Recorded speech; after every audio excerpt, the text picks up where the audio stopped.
मात्र प्रशासनाचं नेमकं म्हणणं काय आहे की इकडे हॉस्पिटलच्या समोरच आहे, मग इथे ऍक्सिडेंट झालं की समोर नेऊन भरती करा. मग तुमचा जो नो पार्किंगचा बोर्ड लावलेला आहे ती शोभेची वस्तू आहे का?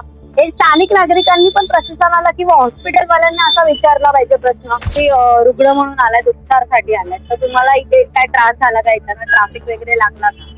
जी मैम, ट्रैफिक के लिए सड़क पर है, इधर ये जगह खाली है, यहाँ तक आने दीजिए पार्किंग। ट्रॅफिक जाम होऊ शकतो. तुम्ही समोर पाहू शकता वाहतूक कोंडी कशी होतीये. आता इकडनं गाड्या यायच्या म्हटल्या, समोरून गाडी जाते आणि आता इकडनं ही बस येते.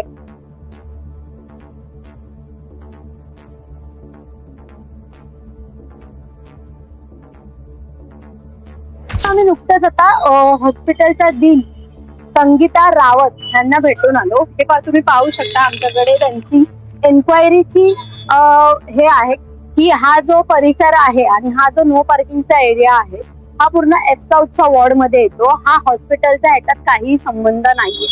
मात्र हे नक्की चाललं काय आहे?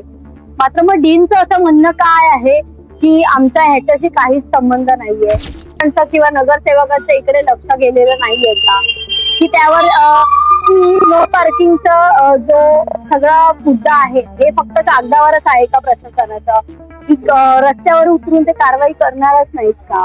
तर आपण नेहमी प्रशासनाला दोष देतो, पण मात्र प्रशासनाला आपण पण थोडंफार सहकार्य केलं पाहिजे.